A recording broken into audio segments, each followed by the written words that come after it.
Hello everyone, it's Mr. G here. Welcome to another tutorial. This is the first in a series that I've called 3D printing at Brighton Secondary School.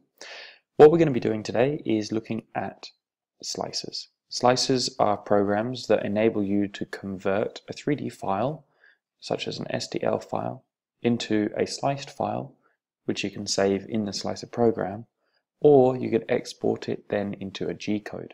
The G-code is what we then give to a 3D printer, kind of like via USB, or you send it there directly via a cable, so that the 3D printer can read the G-code and print your 3D file.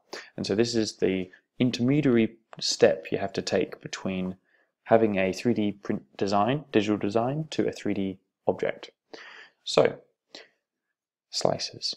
We use Prusa printers at Brighton, among others, but these are the new ones that we've gotten now. And so with the Prusa printer, we need the Prusa slicers. And so if I go to Google, I can simply type in Prusa for Prusa and search.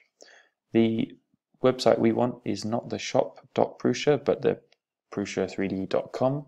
And if we click on that, we can then find from there the download drivers and firmware button.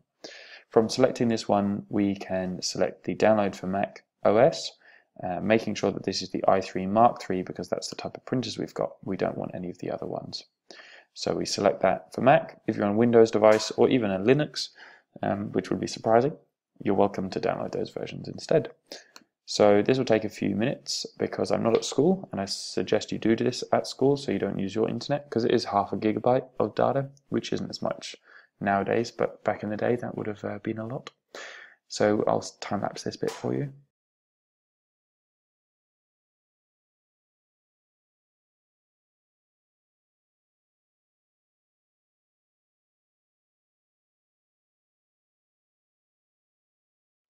So we've just downloaded the Prusa 3D Mac folder. Now you may not notice, but this is actually a zipped file, so we need to unzip this. By selecting it, you can unzip it automatically, and then it will save an unzipped copy of that in the downloads folder. So I'm going to open Finder, select downloads, and you can see here where you've got the zipped file, and in a moment the unzipped file. So we open up that unzipped folder, and all we need to do now is actually copy some of these into our applications folder. The applications folder, if you don't already know, is where all of the apps or programs you can run on your Mac are stored. And so you actually have to just drag those two across. The two that we're interested in is Prusa Control and Slicer. So we just click, drag, and into the applications folder they go. We don't need the other ones. However, it is handy to have some sample objects, and so we can use some of those in a moment or later in the next series of videos. So opening applications, we now need to make sure that these are installed correctly. So to do so, I'm going to find them. There's Prusa Control. Prusa Control is a simple slicer. It takes away a lot of the kind of questions and the lots of the complex settings you may need to use. And so for the most part, this is what I suggest students utilize. Once this has installed though, like I said, we need to make sure that it's set up for the printers we have at the school. And so we're just going to do that once it loads. And what we can see here is the program.